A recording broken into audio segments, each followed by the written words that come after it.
नमस्कार मेरे प्यारे विद्यार्थियों, मैं हूं Rakesh Kumar Sharma, university gold medalist, और आप हैं मेडल स्कॉलर चैनल पर। विद्यार्थियों, आज आपके लिए सबसे बड़ा दिन है क्योंकि आज हम पढ़ने जा रहे हैं SSC junior senior Hindi translator के लिए निबंध लिखने की ट्रिक। विद्यार्थियों, अक्सर मैंने इससे बहुत सारे परीक्षार्थियों को जूझते हुए पाया है। वो प्री क्वालिफाई कर लेते हैं, उनके प्री में बहुत अच्छे मार्क्स होते हैं, लेकिन कहीं ना कहीं उनका राइटिंग स्किल उतना अच्छा नहीं होता और यही कारण है कि वो पिछड़ जाते हैं। विद्यार्थियों, राइटिंग स्किल एक कला है जो प्रैक्टिस के साथ आती है, लेकिन कुछ ट्रिक हैं जिनके माध्यम से कोई भी परीक्षार्थी अपने आप को परीक्षा में अव्वल बना सकता है। और ये ट्रिक मैंने यूनिवर्सिटी गोल्ड मेडलिस्ट के दौरान अपने आप को साबित किया था और उस दौरान मैंने पाया कि बहुत सारे विद्यार्थी ऐसे हैं जिनके पास हुनर है, उनको नॉलेज है, लेकिन वो लिख नहीं पाते। रीज़न ये होता है कि जब भी ऐसे लिखना होता है या निबंध लिखना होता है, वो स्टार्टिंग कर ही नहीं पाते हैं। उनको स्टार्टिंग में प्रॉब्लम होती है। अगर वो स्टार्टिंग कर दें, उनके पास खाका हो, उनको पता हो कि लिखना किस पर है, तो वो बहुत अच्छा निबंध लिख सकते हैं। बस ऐसे ही विद्यार्थियों की मदद के लिए ये आज का हमने लेक्चर तैयार किया है। हम आपको ऐसी ऐसी ट्रिक बताएंगे, उन ट्रिक के माध्यम से आप एक नैनो सेकंड के अंदर अपने हेडिंग्स बना पाएंगे तथा सारे के सारे एसेज के कर देंगे धुआं धुआं। विद्यार्थियों, ये आप जो निबंध लिखते हैं पेपर के अंदर, आपके एसएससी जूनियर और सीनियर हिंदी ट्रांसलेटर के अंतर्गत 2 ऐसे लिखने होते हैं। एक इंग्लिश का ऐसे आता है और एक हिंदी का ऐसे आता है, और सबसे बड़ा जो सिलेक्शन निर्भर करता है इन्हीं 2 ऐसे के ऊपर निर्भर करता है। विद्यार्थियों, जो आप ट्रांसलेशन करते हैं हिंदी टू इंग्लिश और इंग्लिश टू हिंदी, वो उतने मायने नहीं रखता है क्योंकि हर परीक्षार्थी को उसमें नंबर मिल ही जाते हैं।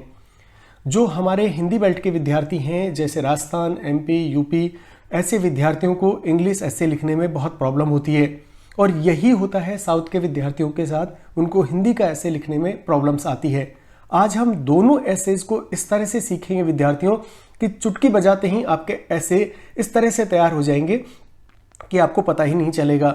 जो विद्यार्थी 2024 के एग्जाम में बैठने वाले हैं, उन सभी विद्यार्थियों के लिए ये वीडियो रामबाण सिद्ध होने वाला है। विद्यार्थियों, ऐसे को एक अलग लेवल पर ले जाकर के आज हम पढ़ेंगे, और वीडियो देखने के बाद आप लाइक तो क्या, इसको शेयर करना भी नहीं भूलेंगे। आपको लगेगा इतना इजी था, पहले हमें ये वीडियो क्यों नहीं मिला। तो चलिए शुरू करते हैं आज का अपना लेक्चर, निबंध लिखने की ट्रिक। और साथ ही विद्यार्थियों, मैं आपको बता दूं कि आपके सिलेबस में भी होने जा रहा है बहुत बड़ा बदलाव। यही कारण है कि एसएससी ने अभी सारे एडवर्टाइजमेंट होल्ड करके रख दिए हैं जो कि शेड्यूल थे। उसके पीछे का कारण यह है कि उन्होंने जो भर्ती एजेंसीज होती है जिनका कॉन्ट्रैक्ट होता है एसएससी के साथ में, वो भी अभी कॉन्ट्रैक्ट फाइनल नहीं हुआ है। यानी जो भी अभी सिलेबस बनेगा, जो पैटर्न बनेगा, वो न्यू एजुकेशन पॉलिसी के बेस्ड होगा। यानी आपको एग्जाम में वो प्रश्न देखने को मिलेंगे जो थिंकिंग लेवल पर होंगे। रटने वाले विद्यार्थियों का जमाना अब चला गया। अब जमाना है ट्रिक के साथ नॉलेज लेने का, और यही कारण है कि हमने भी एसएससी के पैटर्न के साथ बदलाव की तैयारी कर ली है, अपने विद्यार्थियों को वो सब देने की जो एसएससी चाहता है। तो चलिए शुरू करते हैं आज का निबंध लिखने की ट्रिक। विद्यार्थियों, आप स्क्रीन पर 2 ऐसे देख रहे हैं, एक हिंदी का है और एक इंग्लिश का है। मैंने यहाँ पर आपको खाका बना करके दिया है। विद्यार्थियों, इससे फ़ायदा होगा ये कि इतना कंटेंट तो आपको एग्जाम के अंदर जाके लिखना ही लिखना है। यानी ये आपको बिल्कुल कंठस्थ होना चाहिए, याद होना चाहिए। जैसे ही आप इंग्लिश का ऐसे आपके सामने होगा, वेदर वो किसी भी सब्जेक्ट पर हो, आपको सब्जेक्ट की चिंता करनी ही नहीं है।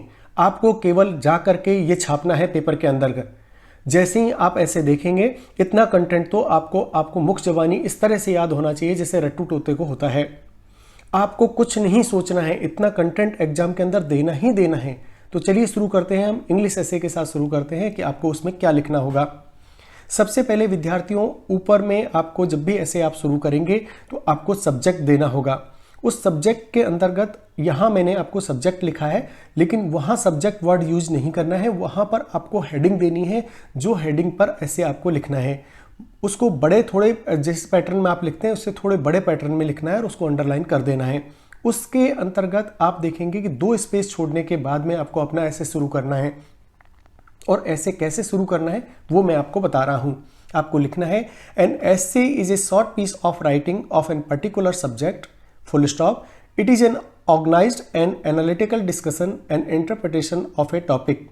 Sir Francis Bacon, an English philosopher, is recognized as a father of English essay. This essay talks about, अब आपको वो सब्जेक्ट लिख देना है जो सब्जेक्ट आपका ऊपर आपने लिखा है. Let us take a trip into this.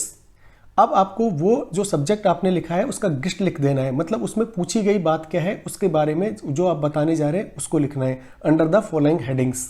अब आपको ये हेडिंग है जो मैंने आपको हेडिंग्स दिए 6 हेडिंग के अंतर्गत ही आपको आपका ऐसे फ्रेम करना है.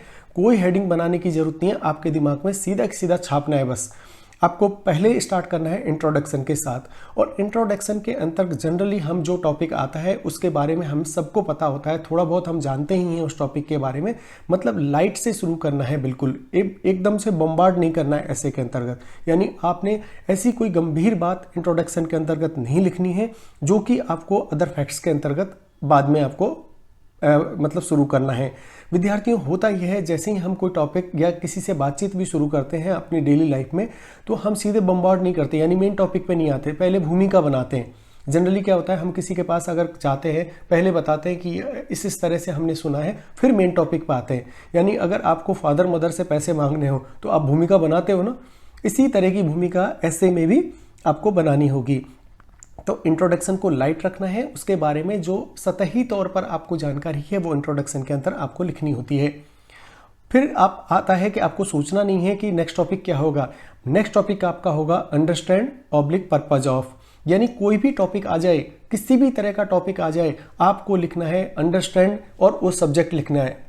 और उसके बाद या ऐसा कोई टॉपिक है जिसका पर्पज है, उद्देश्य है, उसका लिखना है purpose of so and so. यानी सीधा सब्जेक्ट को ही छाप देना है, अंडरस्टैंड या purpose of so and so. तो सेकंड हेडिंग आपकी तैयार होगी. आपको कुछ भी नहीं सोचना है विद्यार्थियों, जस्ट आपको ये कि ये छाप के आना है. तीसरा आपको जो हेडिंग है विद्यार्थियों वो शुरू होता है वाही. आप कोई भी चीज दे रहे हैं समाज में, मान लो किसी भी चीज पर आप टॉपिक पे लिख रहे हैं, तो विद्यार्थियों ऐसे टॉपिक्स को आप यहां से वाही से स्टार्ट कर सकते हैं या लिख सकते हैं लॉन्ग जर्नी टू या चैलेंजेस इन. ये 3 तरह के ही सब्जेक्ट ऐसे के लिए इंग्लिश में बने होते हैं. ये तीनों ही वर्ड आपके फिट होंगे. लॉन्ग जर्नी टू भी के साथ में आप सब्जेक्ट को फिट करके देख लीजिए, उसके साथ है तो वो यूज करिएगा. चैलेंजेस इन के साथ में आप फिट करके देखिए, अगर उसके साथ फिट हो रहा है आपका तो उसके साथ फिट करिएगा. और वही अगर कोई कारण ऐसा पूछा है, कोई समस्या आपको दी गई है, सामाजिक समस्या, बेरोजगारी की समस्या, किसी तरह की इलिटरेसी की समस्या, नारी की शिक्षा के समय में दिया हुआ है, आपको न्यू एजुकेशन पॉलिसी के लिए दिया हुआ है, तो उसमें आप लॉन्ग जर्नी टू लिखेंगे. और इस तरह से अब बहुत सारे सब्जेक्ट हैं, इनको 3 कैटेगरी में ही मैंने पाया है. हर सब्जेक्ट के साथ ये लाइन फिट होंगी विद्यार्थियों, इसीलिए आपको चिंता करने की जरूरत नहीं है. बात आती है अब चौथे पॉइंट की. विद्यार्थियों, इसके अंतर्गत आपने लिखना है उस सब्जेक्ट की इंपॉर्टेंस, उसके यूजेस. तो आपको सबसे पहले ध्यान रखना है कि सब्जेक्ट किस तरह का है, उसी तरह की उसकी इंपॉर्टेंस आपको यहाँ पे लिखनी होगी. उसके बाद आता है विद्यार्थियों समवरीज और डिफरेंट आइडियाज. यानी आपको कंक्लूजन से पहले ऐसा कोई पॉइंट देना है जहां एग्जामिनर पहुंचे और आपको मैक्सिमम नंबर दे करके जाए. यानी उस टॉपिक के बारे में कुछ चिंताएं हो सकती हैं या आपके कुछ डिफरेंट आइडियाज हो सकते हैं, उनको प्रेजेंट करना है आपको 5वें हेडिंग के अंतर्गत विद्यार्थियों, और यहीं से आपकी मार्किंग शुरू हो जाएगी. इसी तरह से हम देखेंगे लास्ट में कंक्लूजन. विद्यार्थियों, अक्सर मैंने कंक्लूजन में विद्यार्थियों को कन्फ्यूजन होते हुए पाया है, और मैंने देखा है कि उनको पता ही नहीं होता कि उनको कंक्लूजन में लिखना क्या है. तो विद्यार्थियों, यहाँ पर आपको याद रखना है टू रैप इट अप. एक वर्ड यूज करना है टू रैप इट अप, और कॉमा लगा करके आपको आपका कंक्लूजन या गेस्ट दे देना है कि आप उस बारे में, उस सब्जेक्ट के बारे में क्या सोचते हैं. तो देखा विद्यार्थियों, इंग्लिश में ऐसे लिखना कितना ईजी था. आप बेकार में ही चिंता करते थे, आप दुनिया भर के ऐसे पढ़ते हो, रटते हो, उनको याद करने की कोशिश करते हो, लेकिन एग्जाम के अंदर आपके साथ होता उल्टा है. आप वो सब भूल जाते हो क्योंकि आपको बेसिक स्ट्रक्चर ऐसे का पता ही नहीं होता कि लिखना क्या है. अगर आपको हेडिंग्स पता होंगी ना तो आप 4 से 5 लाइन किसी भी हेडिंग पे आप लिखने का मादा रखते ही हैं, क्योंकि कोई भी जो ट्रांसलेटर की तैयारी कर रहा है विद्यार्थियों, उसको थोड़ा बहुत तो इंग्लिश आता ही होगा. ऐसा तो है नहीं कि उसको इंग्लिश नहीं आती है. तो यहाँ पर 5 लाइन लिखने के लिए अगर उसको बोलो तो वो किसी न किसी तरह लिख देगा. एग्जामिनर हमेशा हेडिंग्स पर गौर करता है विद्यार्थियों. आपने आधा काम आपका हेडिंग से हो जाएगा. अगर आपने हेडिंग सही दे दिया ना तो आधे मार्क्स तो आपको मिलने ही मिलने हैं, कोई नहीं आपके मार्क्स छीन सकता. और मेडल स्कॉलर चैनल पर अगर आप विद्यार्थी हैं तो आपके मार्क्स तो वैसे भी कोई नहीं छीन सकता, क्योंकि यहाँ पर आपको वो सब दिया जाता है जो आपके लिए बहुत जरूरी है. आपके इंट्रैक्शन में आपको फालतू बातें, आपको कोर्स बेचने की ट्रिकें कुछ नहीं बताई जाती हमारे मेडल स्कॉलर चैनल पर। आपको सब कुछ फ्री मिलेगा, ऑथेंटिकेट मिलेगा, ओरिजिनल मिलेगा और विश्वास के साथ विद्यार्थी यहाँ पढ़ सकता है, ऐसा कंटेंट उसको दिया जाता है। विद्यार्थियों, अब बात करते हैं हिंदी के निबंध की। हिंदी का निबंध लिखन भी एक कला है, लेकिन उस कला के साथ साथ कुछ ट्रिक्स हैं विद्यार्थियों। अगर वो ट्रिक आपने जान ली तो आप हिंदी के निबंध को भी चुटकियों में लिख देंगे। ट्रिक क्या है वो मैं आपको बताता हूँ। सबसे पहले आपको लिखना है विषय। विषय वर्ड वहाँ पर यूज नहीं करना है, मैं बार बार आपको बोल रहा हूँ। यहाँ विषय मैंने लिखा है, विषय वो लिखना है जिस पे आपको निबंध लिखना है, लेकिन विषय शब्द को यूज वहाँ पे मत करिएगा। फिर बात आती है 2 स्पेस देके आपको निबंध कैसे शुरू करनी है। तो आप देखिएगा, सबसे पहले आपको लिखना है निबंध गद्य लिखन की एक विधा है। इस शब्द का प्रयोग किसी विषय की तार्किक और बौद्धिक विवेचना करने के लिए किया जाता है।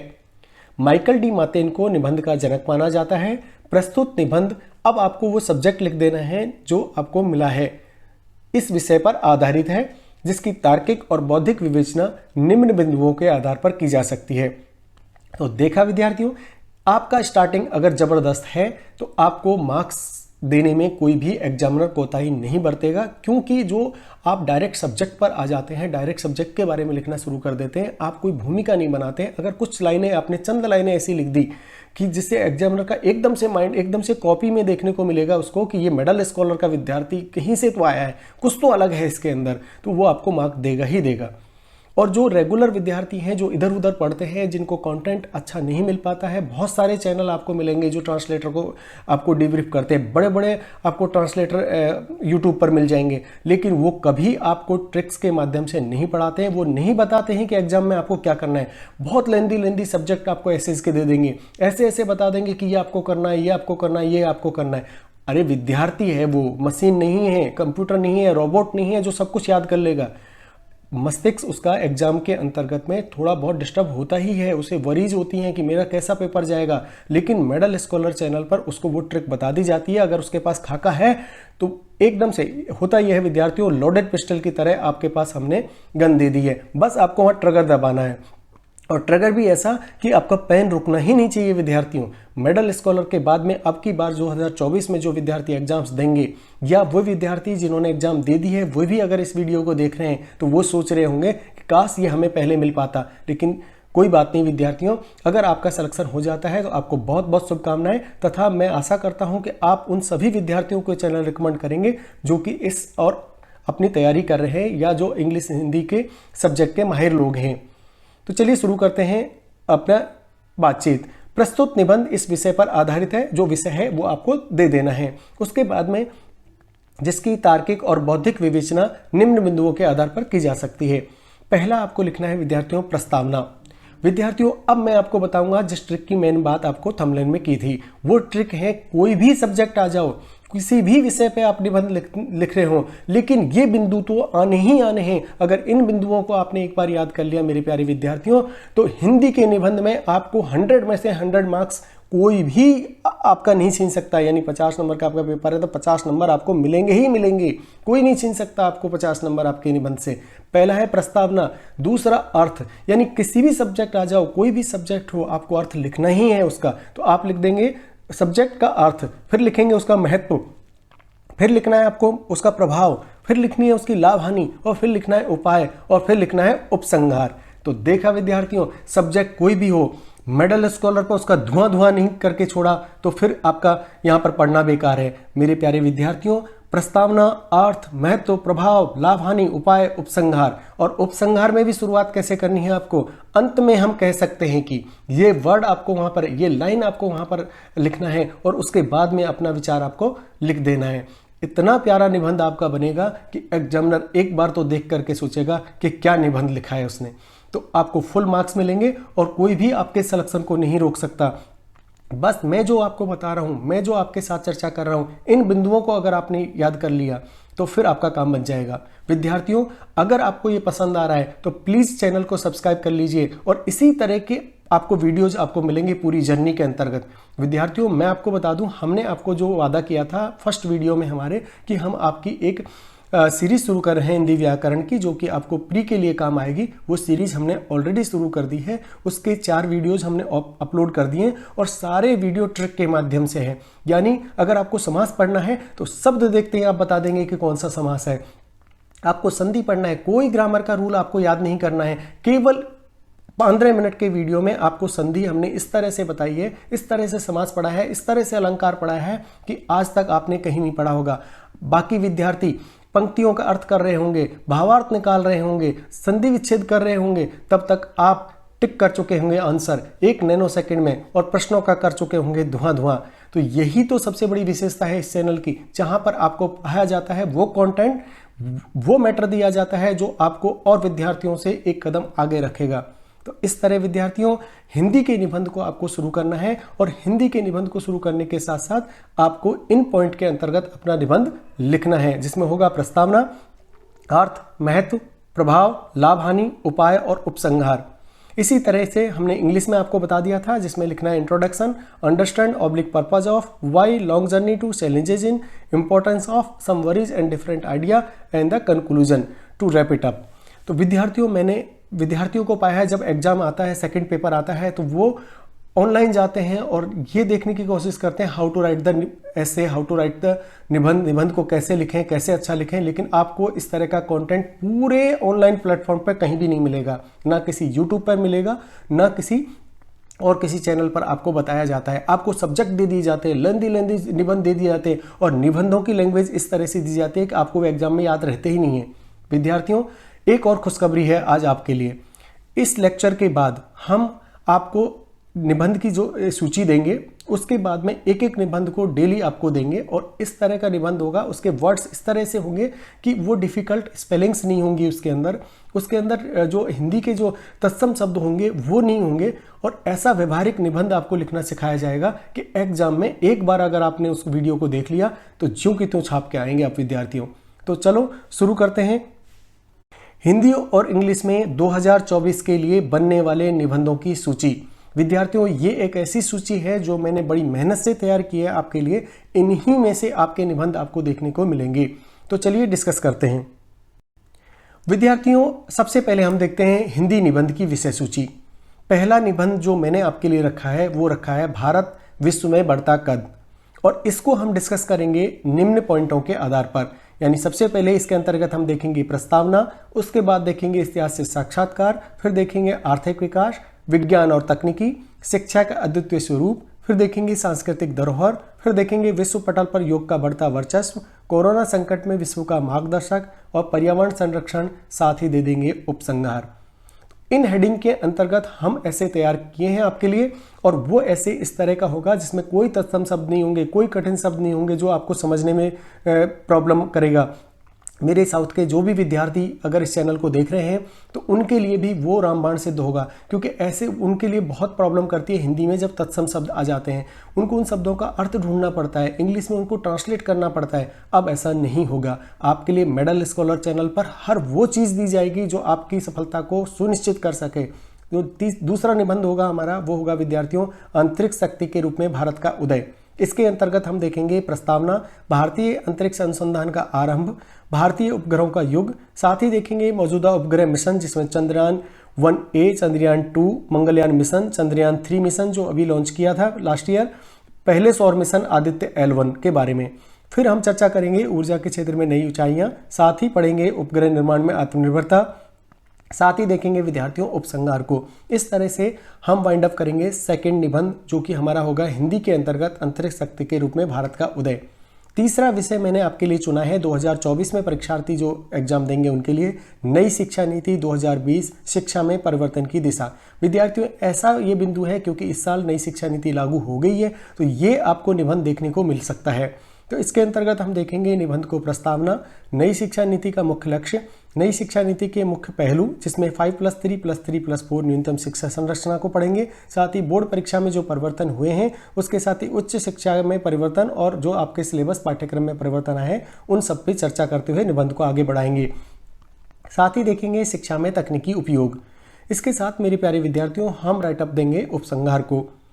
चौथा विषय जो मैंने आपके लिए चुना है हिंदी के अंतर्गत वो होगा भारत में बढ़ती जनसंख्या की चुनौतियां, क्योंकि हाल ही में भारत संसार में सबसे ज़्यादा जनसंख्या वाला देश बन गया है। तो ये विषय आपके लिए बहुत इंपॉर्टेंट हो सकता है आने वाले टाइम में, क्योंकि चीन को पछाड़ करके भारत ने ये मुकाम हासिल किया है कि हम सबसे ज़्यादा जनसंख्या वाले देश बने हैं। तो 2024 में न्यू एजुकेशन पॉलिसी को देखते हुए, क्योंकि अभी सिलेबस चेंज हुआ है आपका, वो चल रहा है एजेंसीज के साथ एसएससी की बातचीत, यही कारण है कि ये निबंध आने वाली परीक्षा में आपको देखने को मिल सकता है। इसकी तैयारी हम करेंगे, इसको पूरा विस्तार से आपको पढ़ाएंगे। उसके अंतर्गत हम देखेंगे प्रस्तावना, बढ़ती जनसंख्या की समस्या, जनसंख्या वृद्धि की चुनौतियां, सामाजिक चुनौतियां, आर्थिक चुनौतियां, शिक्षा की चुनौती और स्वास्थ्य की चुनौती को। साथ ही देखेंगे जनसंख्या नियंत्रण के उपाय और जानेंगे उपसंहार को।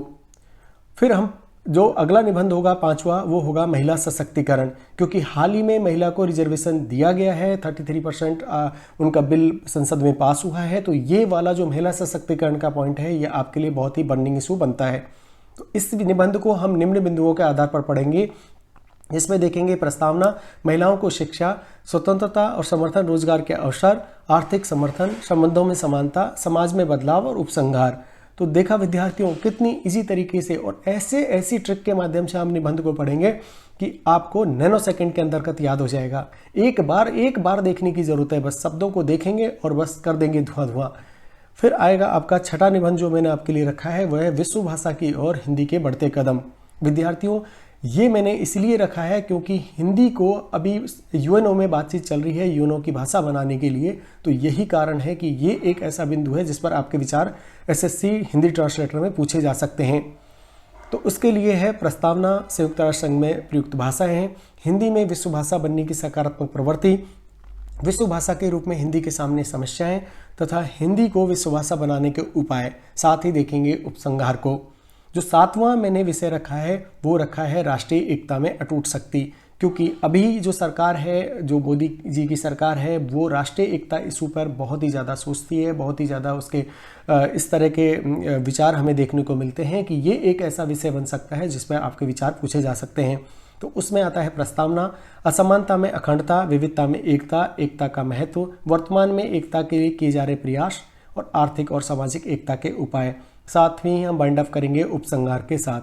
तो ये 7 विषय हैं विद्यार्थियों 2024 में जो परीक्षार्थी अपना प्री देंगे, आज से ही मेन की तैयारी जो करना शुरू करेंगे, उनके लिए मैंने ये 7 विषय रखे हैं। और विश्वास मानिए विद्यार्थियों, इससे बाहर आपका पेपर जाने वाला नहीं है। 2024 में जब पेपर होगा तो मैं खुद उस पेपर को लेकर आपके सामने आऊँगा और आपको दिखाऊंगा कि इन्हीं में से आपको निबंध पूछे गए हैं या नहीं। तो यही है मेडल स्कॉलर की सबसे बड़ी बात कि वो एक कदम टाइम से आगे चलता है, सोच करके चलता है कि क्या पूछा जा सकता है, कौन सा ट्रेंड चल रहा है, किस तरह का पेपर एनालिसिस, जो लास्ट ईयर के पेपर्स हैं उनका भी हम एनालिसिस करेंगे। और एक और खुशखबरी आज के वीडियो में ही आपको दे दूं कि लास्ट ईयर्स में जितने भी ट्रांसलेशंस प्रीवियस एग्जाम्स में पूछी है उन सबको भी हमने आपके लिए रखा है। एक वीडियो हम आपके लिए लाएंगे जिसमें previous year Hindi to English और इंग्लिश टू हिंदी जितने भी पैसेजेस आए उन सबको एक साथ संकलन करके आपको दिया जाएगा। तो इतना ज़्यादा आज का प्री लोडेड आपका वीडियो है, इतनी ज़्यादा खुशखबरी है आपके लिए कि आशा है आपने चैनल को जरूर सब्सक्राइब कर लिया होगा, जिससे आप इन सब से छूटे ना। तो अब देखते हैं विद्यार्थियों इंग्लिश के ऐसे को कि इंग्लिश के कौन कौन से सब्जेक्ट्स हैं जिनको हमने आपके लिए चुना है। साथ ही विद्यार्थियों जो इस वीडियो की सबसे बड़ी ट्रिक है वो अभी बाकी है, वो भी मैं आपको डिस्क्लोज करूंगा जब हम इंग्लिश के एसेज को देख लेंगे। तो चलिए शुरू करते हैं इंग्लिश के एसेज को। विद्यार्थियों अब बात करते हैं इंग्लिश एसे की। इसके अंतर्गत हमने आपके लिए 6 सब्जेक्ट्स प्लान किए हैं और 6 सब्जेक्ट भी ऐसे विषयों पर आधारित हैं जो कि बर्निंग इशूज हैं, उन पर आपके विचार पूछे जाएंगे। क्योंकि होता यह है कि 2023 में ये सब्जेक्ट नहीं पूछे गए क्योंकि पेपर ऑलरेडी सेट हो चुका होता है। प्री जब आपका होता है उससे पहले आपका पेपर बन चुका होता है, तब ये सब्जेक्ट्स नॉलेजेबल नहीं थे, यानी उस समय ये घटित नहीं हुए थे। यही कारण है कि 2024 के ये सब्जेक्ट्स बनेंगे ही बनेंगे, जिसमें पहला सब्जेक्ट आता है artificial intelligence, transforming India's tomorrow. क्योंकि अभी एआई का टाइम आ रहा है, बहुत ज़्यादा एआई की चर्चा है, यही कारण है कि इस पर आपके विचार पूछे जा सकते हैं।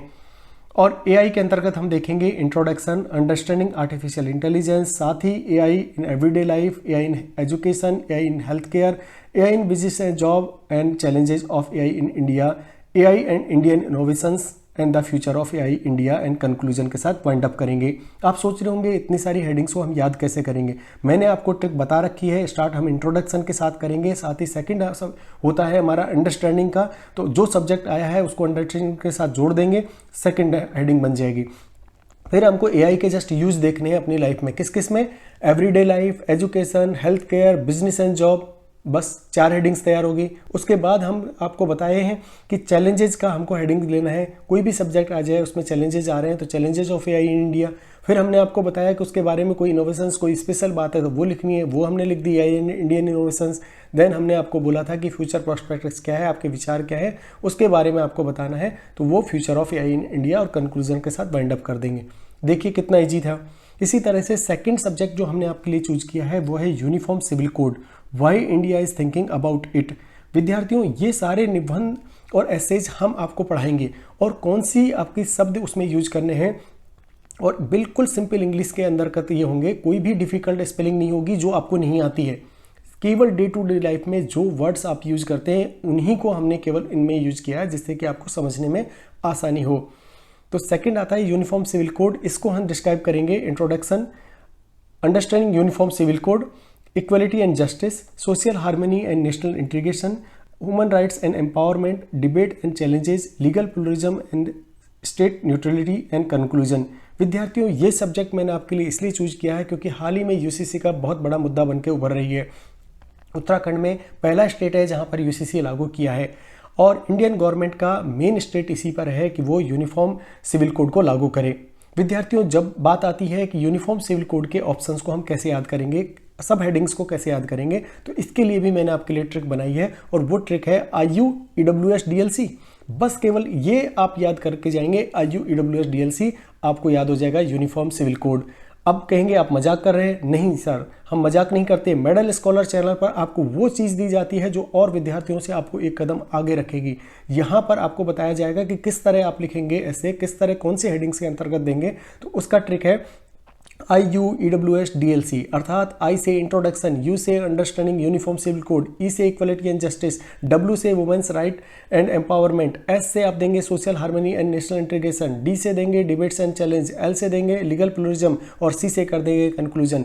कितना ईजी है आपके लिए, बस आपको याद रखना है IUEWSDLC। यूनिफॉर्म UCC का मतलब है IUEWSDLC, UCC का मतलब है IUEWSDLC।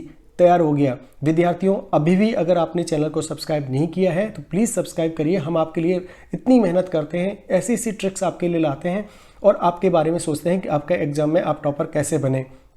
यही कारण है कि आप सब्सक्राइब करिए, इससे हमारा मॉरल अप होता है। साथ ही बेल आइकन को भी प्रेस कर दीजिए जिससे आने वाले वीडियोज़ का आपको टाइमली नोटिफिकेशन मिल सके और अपनी तैयारी को आप टाइमली अंजाम दे सकें।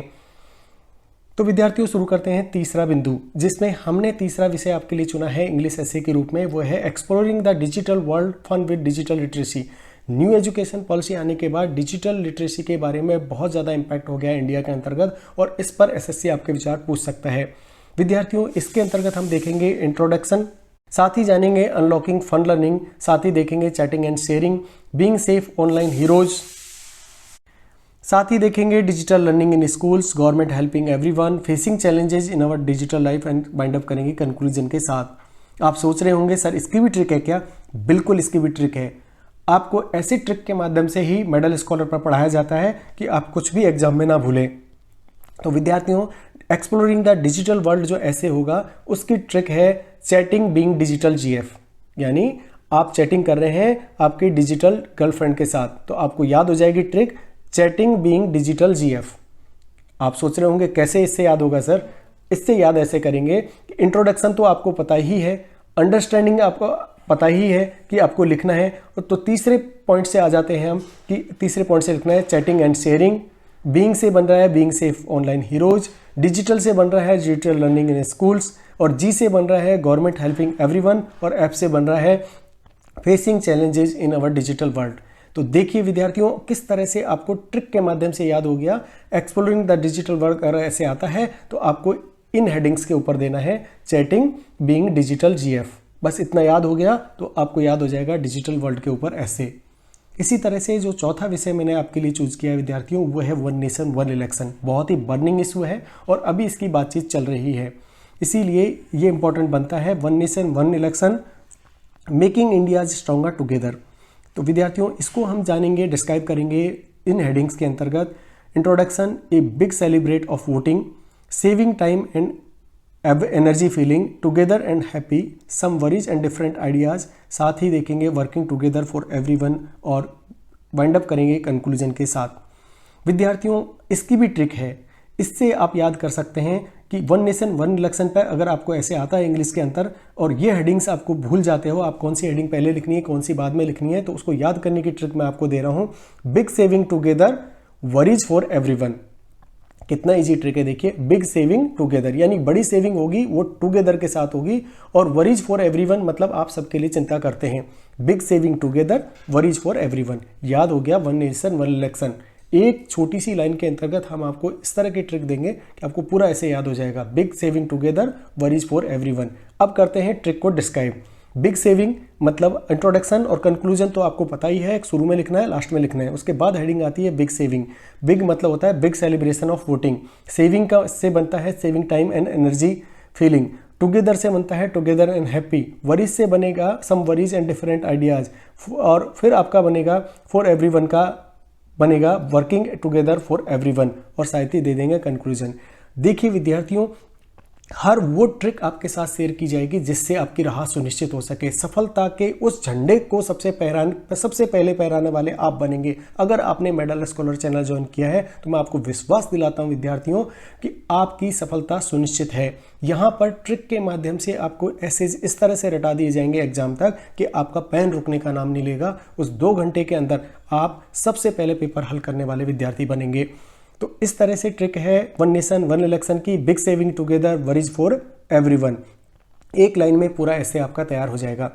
इसी 5वां जो सब्जेक्ट मैंने आपके लिए चुना है वो है वुमेन रिजर्वेशन बिल। विद्यार्थियों हाल ही में संसद से पास हुआ है ये बिल और इस पर आपके विचार पूछे जा सकते हैं, और नारी शक्ति वंदन इसको नाम दिया है, तो इस पर भी आपको पूछा जा सकता है। या तो आपको आएगा वुमेन रिजर्वेशन बिल या आएगा नारी शक्ति वंदन। तो इसको हमने डिस्क्राइब करेंगे। Introduction, the long journey of equality, why special treatment for women. साथ ही देखेंगे campaigning equality, collaborative efforts of women, achievements across sector, और वाइंड अप करेंगे कंक्लूजन के साथ। विद्यार्थियों इसकी भी ट्रिक है हमारे पास आपके लिए, कुछ भी आपको एक्स्ट्रा याद करने के लिए नहीं दिया जाएगा। विश्वास मानिए, एक लाइन और प्रश्नों का कर देंगे धुआं। इसको याद करने के लिए देखेंगे long journey, special campaigning, collaborative achievement, यानी अगर आप लॉन्ग जर्नी पे जाएंगे तो आपको स्पेशल कैंपेनिंग करना होगा, साथ ही इससे आपको फायदा होगा कोलिबेटिव अचीवमेंट का। तो देखिए इसका ट्रिक है वुमेन रिजर्वेशन बिल मतलब long journey, special campaigning, collaborative achievement. Long journey, special campaigning, collaborative achievement, याद हो गया वुमेन रिजर्वेशन बिल। कैसे याद हो गया डिस्क्राइब करते हैं। इंट्रोडक्शन, कंक्लूजन आपको पता ही है, ऊपर नीचे लिखना है। उसके बाद लॉन्ग जर्नी से बनेगा the long journey to equality, special से बनेगा special treatment for women, campaigning से बनेगा कैंपेनिंग इक्वलिटी, कोलिबेटिव से बनेगा collaborative efforts women, and achievement से बनेगा अचीवमेंट अक्रॉस सेक्टर। तो देखा विद्यार्थियों हेडिंग्स को भी याद करने की आपको जरूरत नहीं है, ट्रिक के माध्यम से केवल एक लाइन आप ट्रिक याद करेंगे, बार बार आप रिपीट करेंगे। वुमेन रिजर्वेशन बिल मतलब long journey, special campaigning, collaborative achievement. Women reservation bill, long journey, special campaigning, collaborative achievement. 4 से 5 लाइन ये आपको याद करनी है, पूरे इंग्लिश के ऐसे आपके तैयार करा दूंगा। फिर मैंने आपको छठा जो विषय चुना है इंग्लिश ऐसे के लिए वो है कास्ट सेंसस इन इंडिया। इसके लिए विद्यार्थियों पहला होगा इंट्रोडक्शन, दूसरा हम देखेंगे पर्पज ऑफ कास्ट सेंसस, साथ ही चैलेंजेस इन कंडक्टिंग, फिर आएगा caste census, importance of the caste census and ensuring equitable development, साथ ही वाइंड अप कर देंगे कंक्लूजन के साथ। विद्यार्थियों क्योंकि ये स्टैंडर्ड फॉर्मेट में था, इसका कोई ट्रिक बनाने की जरूरत है भी नहीं, क्योंकि इंट्रोडक्शन कंक्लूजन आप लिख देंगे। मैंने आपको सेकंड में बता ही रखा है पर्पज लिखना है तो आप पर्पज लिख देंगे। फिर मैंने थर्ड पॉइंट बता रखा है चैलेंजेस का, उसमें चैलेंजेस वाला लिख देंगे। फिर कास्ट सेंसस के बारे में बता देंगे। फिर मैंने 5वां पॉइंट आपको बता रखा है इंपॉर्टेंस लिखनी है, वहाँ पे इंपॉर्टेंस दे देंगे। और फिर आप फ्यूचर प्रोस्पेक्टस दे देंगे किसी भी ऐसे के बारे में। तो इस तरह से हम छठा कास्ट सेंसस और इन इंडिया को तैयार कर देंगे।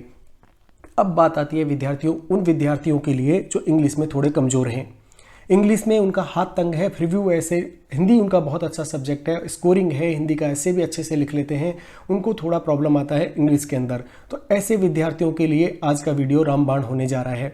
उनके लिए ऐसी ट्रिक मैंने तैयार की है कि उनका इंग्लिश तो क्या, उनका कोई भी जो इंग्लिश मीडियम के विद्यार्थी हैं, हिंदी मीडियम के विद्यार्थी उनसे अच्छा ऐसे लिख पाएंगे। शुरू करते हैं उन ट्रिकों को। विद्यार्थियों, उड़ान सपनों की हिंदी साहित्य गोल्ड मेडलिस्ट के साथ। देखिए विद्यार्थियों, आप जो पढ़ रहे हैं ऐसे चैनल पर पढ़ रहे हैं जो एक हिंदी साहित्य में यूनिवर्सिटी टॉपर किया हुआ है।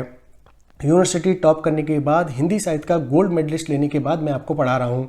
तो आप ये जान सकते हैं जो भी कंटेंट आपको दिया जा रहा है वो ऑथेंटिकेट है, और मैंने खुद अपनी लाइफ में उसको पहले ट्रिक को आजमाया है, याद किया है, पढ़ा है, और यूनिवर्सिटी को टॉप करने के बाद ही आपको पढ़ा रहा हूँ।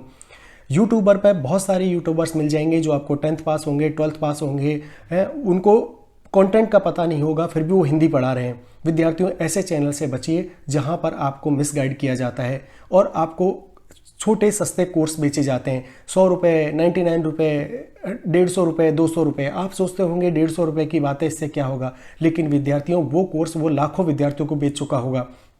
100 रुपये करके अगर 1 लाख विद्यार्थियों को अगर उसने वो कोर्स बेच दिया तो आप सोचिए उसने करोड़ों रुपए आपसे कमा लिए।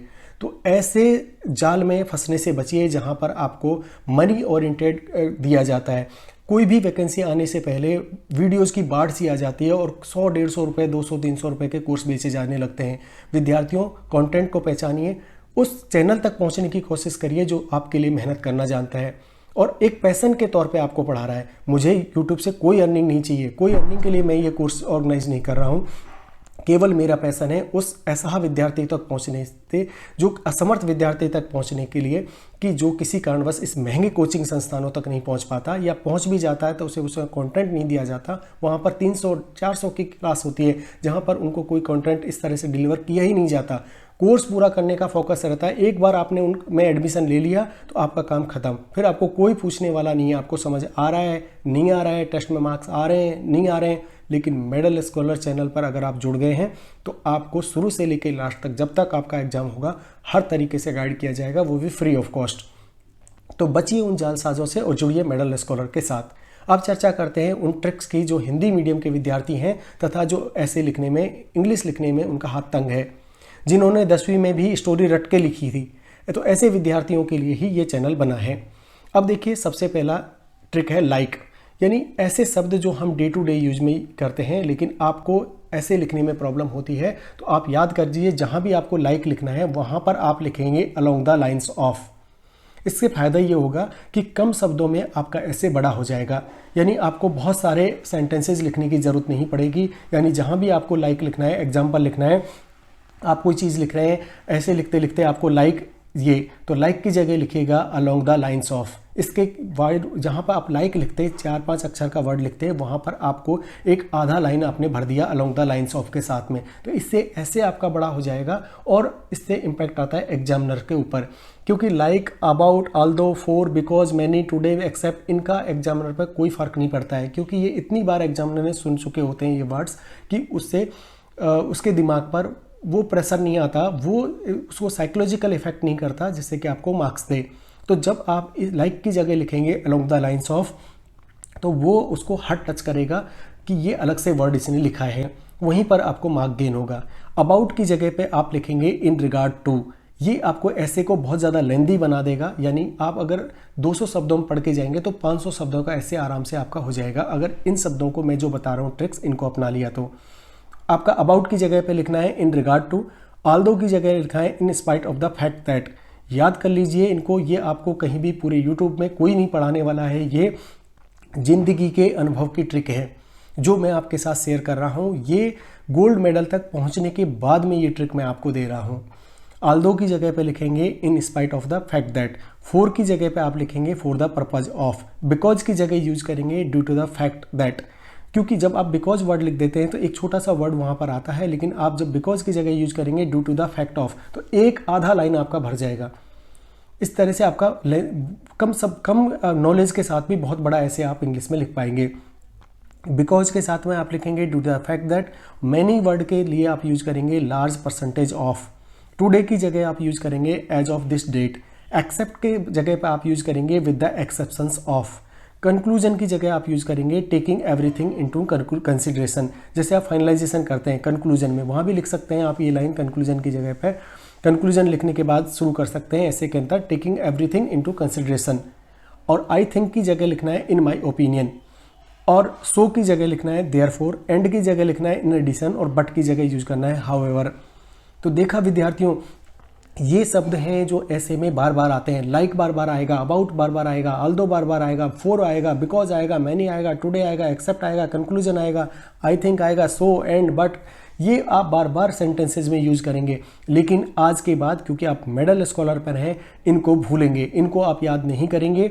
इसकी जगह लाइक की जगह पे जो मैंने आपको बताया along the lines of, about की जगह इन रिगार्ड टू, ऑल्दो की जगह in spite to the fact that, for की जगह for the purpose of, because की जगह due to the fact that, many की जगह लार्ज परसेंटेज ऑफ, टुडे की जगह लिखेंगे as of this date, except की जगह लिखेंगे with the exceptions of, conclusion के लिए लिखेंगे taking everything into consideration, I think की जगह लिखेंगे इन माई ओपिनियन, सो की जगह लिखेंगे देयरफॉर, एंड की जगह लिखेंगे इन एडिशन, और बट की जगह लिखेंगे हाउएवर। विद्यार्थियों, अगर आपके कोई छोटे भाई बहन हैं जो 9th 10th 11th 12th में पढ़ रहे हैं या 8th क्लास में हैं, उनके लिए भी ये वीडियो रामबाण है।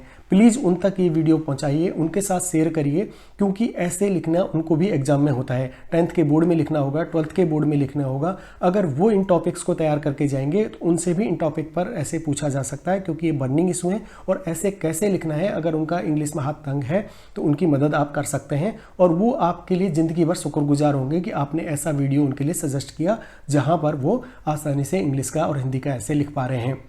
और उनको ग्रामर के वीडियोज़ भी आप सजेस्ट कर सकते हैं, क्योंकि वहाँ पर हमने ट्रिक के माध्यम से पढ़ा है। छोटे भाई बहन हैं, आपके कोई रिश्तेदार है, उनको भी आप बता सकते हैं। और अगर आप ऑलरेडी सर्विस कर रहे हैं और आप इस वीडियो तक पहुँच गए हैं तो आप इसको शेयर कर सकते हैं उन सभी रिश्तेदारों के साथ में, और वो आपका शुक्रगुजार होंगे। फालतू के वीडियो आप व्हाट्सएप पर शेयर करते हैं, अगर एक काम का वीडियो किसी बंदे के पास अगर आप शेयर करते हैं और अगर उससे उसकी लाइफ बनती है, ताउम्र आपका शुक्रगुजार होगा वो। तो चलिए विद्यार्थियों, अब शुरू करते हैं आपके लिए संदेश को। विद्यार्थियों, जो विद्यार्थी एसएससी जूनियर हिंदी ट्रांसलेटर की तैयारी कर रहे हैं, अनुवादक बनने तक हिंदी साहित्य गोल्ड मेडलिस्ट के साथ आपकी सिलेक्शन की तैयारी होगी। और जो आरएस मेन एग्जाम देने वाले हैं, राजस्थान के विद्यार्थी हैं और जो मेन की तैयारी कर रहे हैं, उनके लिए भी इसी तरह का वीडियो मैं तैयार कर रहा हूं, जिससे कि वो हिंदी और इंग्लिश का पेपर जो सबसे ज़्यादा स्कोरिंग होता है उसमें अगर मार्क्स आ जाए तो आरएस बनने का सपना आपका पूरा हो सकता है। और जो एक्स सर्विसमैन हैं या जो इंग्लिश मीडियम की पढ़ाई नहीं किए हैं, हिंदी मीडियम से पढ़े हैं, इंग्लिश के पेपर में उनको प्रॉब्लम आती है, उनको अनुवादक के रूप में भी प्रॉब्लम आती है, क्योंकि वहाँ सेंटेंसेज आते हैं, वहाँ इंग्लिश से हिंदी, हिंदी से इंग्लिश बनने के लिए भी आता है, ऐसे भी आता है। यानी जो ट्रांसलेटर का पेपर है वो जो कि त्यों आरएस मेन एग्जाम में आता है, तो वो भी विद्यार्थी हमारे साथ जुड़कर अपनी तैयारी को अंजाम दे सकते हैं। साथ ही जो हिंदी का पेपर आरएस का है उसमें समास, अलंकार, संधि, उपसर्ग, प्रत्यय सब पूछा जाता है, वो भी अपनी ग्रामर की तैयारी हमारे यहाँ मिलकर तैयारी कर सकते हैं। विद्यार्थियों, सब्सक्राइब और लाइक करो। आरएस में सिलेक्शन का समय आ गया है तथा एसएससी जूनियर हिंदी और सीनियर हिंदी ट्रांसलेटर के विद्यार्थियों के लिए स्पेशल सीरीज हम शुरू कर दिए हैं। आप सभी से आशा है अपने चैनल को सब्सक्राइब कर लिया होगा तथा उन सभी विद्यार्थियों तक पहुंचने में मदद करें जो किसी कारणवश असमर्थ हैं महंगे कोचिंग संस्थानों में जाने के लिए, तथा उनको अगर आपने बचा दिया, उनके पैसे बचा दिए, तो ज़िंदगी भर आपके शुक्रगुजार होंगे। इसी आशा और विश्वास के साथ आज मैं अपनी वाणी को विराम देता हूँ। मिलते हैं नेक्स्ट वीडियो में।